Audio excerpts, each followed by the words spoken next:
আমাদের দেশ স্বাধীনকালে এত অফিসারকে হত্যা করা হয় নাই, যা হত্যাকাণ্ডের শিকার হতে হয়েছে 2009 সালের 25 এবং 26শে ফেব্রুয়ারি। কেন হয়েছে? কারা করেছে? আমরা লক্ষ্য করেছি বিগত 4.5 বছর আমি জেলখানায় থাকার সুযোগ পেয়েছি, আমাদের সম্মানিত নেতৃবৃন্দ জেলখানায় থাকার সুযোগ হয়েছে। আমরা সেখানে দেখেছি বিডিআর ভাইদেরকে গ্রেপ্তার করে রাখা হয়েছে, তাদের বিচার চলমান আছে, নিশ্চয়ই বিচার চলবে। যারা অপরাধ করেছে, অপরাধ আইডেন্টিফাই করে চিহ্নিত করে তাদের বিচার করা হোক।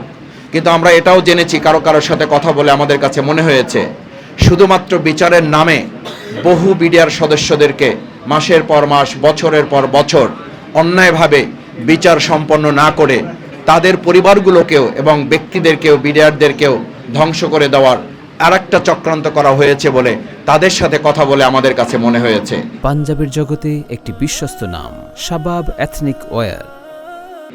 আমরা মনে করি 2009 সালের এক ঢিলে কয়েকটি পাখি মারা হয়েছে।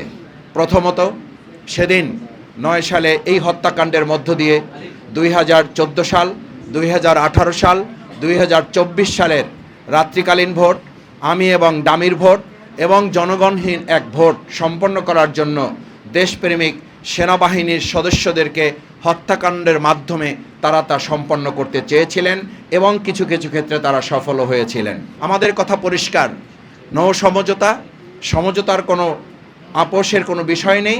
আবার একই সাথে প্রতিহিংসা পরায়ণ হয়ে নির্দোষ কোনো ব্যক্তিকে বিচারের আওতায় নিয়ে এসে অন্যায়ভাবে তার প্রতি বিচার প্রয়োগ করাটাও এই 2009 সালের 25 এবং 26শে ফেব্রুয়ারি ঘটনায় সংগঠিত হতে পারে না। আমরা 2009 সালের 25 এবং 26শে ফেব্রুয়ারি এই ঘটনায় আসলে বিডিআর এবং আমাদের পরস্পর বিডিআরকে মুখোমুখি করা হচ্ছে।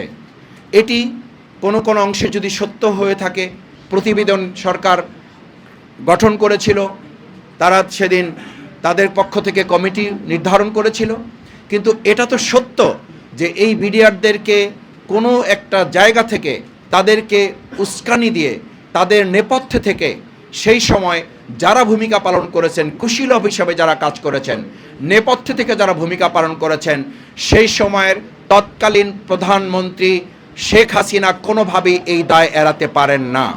কোনোভাবেই তৎকালীন সেই সময়ের পার্শ্ববর্তী এলাকার আওয়ামী লীগ নেতা শেখ তাপস কোনোভাবেই তিনি তার দায়িত্ব এড়াতে পারেন না। নানক কোনোভাবেই আওয়ামী লীগের নেতা, যিনি সমাধানের নামে মূলত সেদিন একটা নাটক মঞ্চস্থ করেছিলেন, কোনোভাবেই তিনি দায় এড়াতে পারেন না।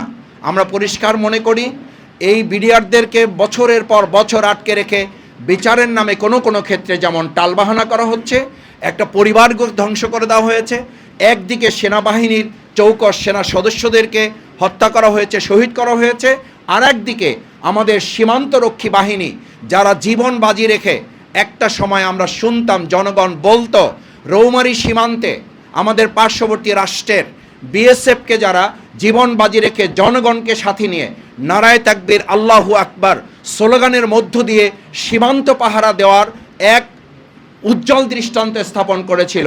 সেদিনই নাকি তারা সিদ্ধান্ত নিয়েছিল এরকম বিডিআর যদি থাকে তাহলে বাংলাদেশের মতো প্রত্যেকটা ইঞ্চি মাটি বাংলাদেশ সংরক্ষণ করবে। কেউ এখানে দাদাগিরি, কেউ এখানে বাবুগিরি, কেউ এখানে রক্তচক্ষু দেখিয়ে আমাদের উপরে তারা প্রভাব বিস্তার করতে পারবে না। সেদিনের প্রতিশোধের অংশও নাকি এই 2009 সালের 25 এবং 26শে ফেব্রুয়ারি। আমরা একটা কথা পরিষ্কার বলতে চাই, আমাদের এই বাংলাদেশের বর্তমান 2024-এর জুলাই আগস্টের তরুণ যুবক ছাত্র জনতা সমস্ত মানুষ রাস্তায় নেমে ঘোষণা দিয়েছিল দিল্লি না ঢাকা, ঢাকা ঢাকা। সুতরাং এই প্রশ্নে আমরা পরিষ্কার বলতে চাই, শুধু একটা রাষ্ট্র নয়, আমাদের বাংলাদেশের বাইরে আমাদের সব বন্ধু থাকবে, আমাদের কোনো প্রভু থাকবে, এরকম বাংলাদেশ যেন আর কেউ কল্পনা না করেন।